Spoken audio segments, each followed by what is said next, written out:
I made my first video on this channel in July 2017. After months of going back and forth on whether or not I actually wanted to create a YouTube channel. What would people think? What if people hate the videos and tell me that? I don't know what I'm talking about. Who am I to talk about these topics? These were the thoughts that flooded my head. If you've ever been in a situation where you have to start something or give a presentation in front of a group of people, then I'm sure you've had a similar emotion. It's the fear of being judged, the fear that keeps us in chains and holds us bound from achieving our true potential. To understand why we care so much about what others think about us, we have to go back to the beginning of human history. Men, like many other animals, evolved to be social. Our survival was dependent on close-knit communities, tribes and clans.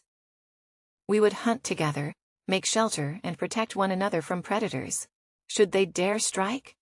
Being together made us thrive. So at the time, being cast out of the clan almost always meant death. Without the technologies we have today, making shelter, hunting and protecting yourself from wildlife was almost impossible for one person to do alone. Sadly, even now that our society has evolved to a point where we no longer have to worry about predators, and we have the tools and resources to provide food, clothing and shelter for ourselves, the need to be part of a group still has been maladapted to our current reality.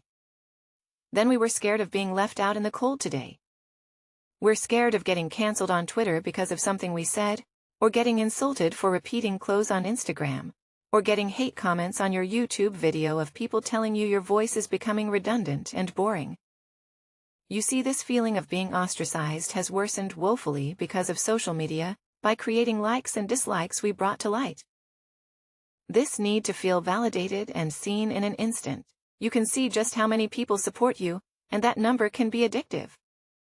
It gets to the point where we stop saying what we really want to say, and instead start saying the things we know will get us the most likes before you know it. You're posting certain thoughts, photos, and writing specific statements to get that attention and validation from others. How many times have you seen your favorite influencers and creators online suddenly sell out where it feels like they're no longer authentic, only doing or saying the things they know will please the algorithm?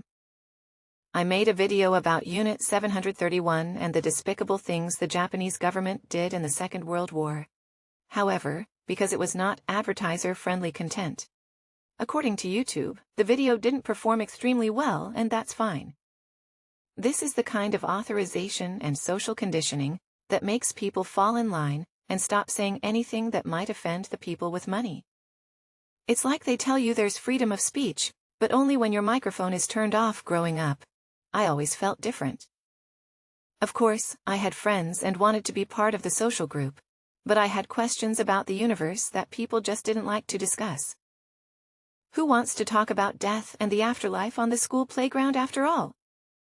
Because of that, I felt different from everyone else, like a piece of a puzzle, but from another set, and so I grew up worried that everyone would look at me as weird and different.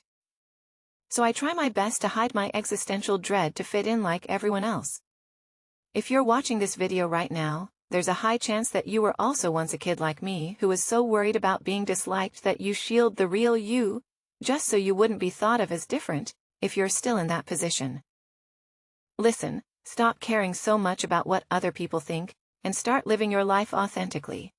Yes, caring what others think is healthy. However, it becomes hurtful when we try to change ourselves just to be liked by others.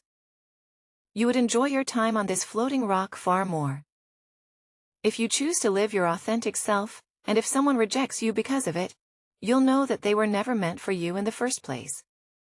Now, if that sounds like a lofty dream and not really grounded in reality, I understand, because the sad truth of this entire thing is that we do need to be judged fairly by others at its core.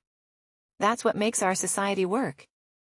We agree that something is law and whoever breaks it gets judged. We agree on certain moral principles, and whoever breaks them gets socially ostracized. We're judged at our places of work, in school, in our society as a whole. As sad as it sounds, gossip and ostracism help the greater good of the group. In 2014, Stanford, Professor Rob Willer led a study that explored the relation of gossip and ostracism to the harmony and functionality of experimental groups. In this study, Rob found out that groups that allowed their members to gossip and vote out underperforming members were able to sustain cooperation and prevent selfishness much better than groups that weren't allowed to do. So when we think of ostracism, we almost always see it in a bad light. However, the study proves that it does have a much more important role in preventing the weak and vulnerable from being bullied and written upon. Have you ever been in a group for a school project? Only to quickly realize that there's one person who just wouldn't do anything because they know the group will pick up their slack. How does that make you feel? Now imagine you could remove these people from the group and then gossip to other groups about how bad of a team player they are. It might seem harsh at first, but because of our innate fear of being ostracized more often than not, these people would see the reality of what they're doing and actually act better when reinvited into the group. It also prevents these selfish people from exploiting the more vulnerable people in the group and allows them to reach their full potential without fear of being taken. Advantage of the researchers concluded that exclusion compelled participants to conform to the more cooperative behavior of the rest of the group. So yes, we need to be good team players for the proper functioning of society. However, being part of a group should never be at the expense of our own individuality. We should never get so scared of being ostracized that we do not say the things that matter to us for the fear of being judged.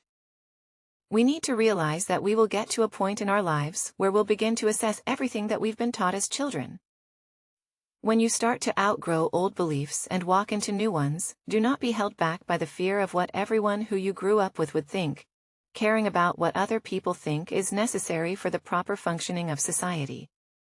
But when caring what other people think affects our abilities to make decisions for ourselves, that's when you need to pause and reconsider you're a person with their own thoughts, ideas, dreams, and goals. Don't let the fear of being disliked hold you back from expressing that you want to drop out of school to become a comedian. What would people think you want to start a YouTube channel? What would people think you want to be with someone from a different culture or religion? What would people think? This one question holds so many people back from doing what they love. It's like a chain that binds our neck and leaves us no room to breathe. We're like circus elephants held back by a rope that might only exist in our imagination. Ultimate freedom is having the courage to be disliked, the boldness to stand firm in what you believe in. Even when the crowd is saying something else, the courage to stand when everyone else is sitting, and run when everyone else is standing, the courage to be your authentic self, regardless of what everyone around you tells you to be. Instead, developing the courage to be disliked is not easy. Remember that it's in our nature to care what other people think. Sort of straight from that even minutely would mean going against our very own biology, and that's never very easy. But the good news is that we can actually do it. The first and most important thing to realize is that everyone just like you is worried about their own insecurities. When we go out into the world, we're often so consumed with our own insecurities that we feel like everyone else is thinking about us and condemning us. But the reality is more often than not just like you, people are so worried about themselves that they aren't really thinking about anyone else. And when they do speak out against us, they're often projecting their insecurities on us, trying to bring us down to feel better about themselves. Don't let them do that. The difference between ostracization in early humans and what we have today is that with the early humans, it was only your closest relatives and members of your clan that could cast you out. However, today, because of social media, anyone and everyone can have an opinion about us, share that opinion, and we're forced to take notice of it. The problem with this is that we're taking criticism from people. We wouldn't take advice from think about it. If you wouldn't let the stranger into your house for fear of invading your privacy, why would you let them into your head, the most private place of all? Sometimes the people judging you and not letting you live your true potential aren't strangers. They're childhood friends and relatives. When that's the case, we need to remind ourselves that the consequences of living outside the group is not as sinister as it used to be. You have the tools and resources to thrive away from your primary group. And in fact, you can find another group to join, one that would accept you for who you are, and not try to force you into being something you're not. I know I've said some negative things about social media in this video and many others, but there are some positives as well in this scenario, where you no longer feel part of the group you were born into or grew up in. The internet offers you a community of people who are willing to accept you from all over the world. You just have to take the time to find them. Lao Tzu wrote in Tao Te Ching, "Care about people's approval and you will be their prisoner." The courage to be disliked is the key that opens the prison doors and sets you free to be the person you've always wanted to be.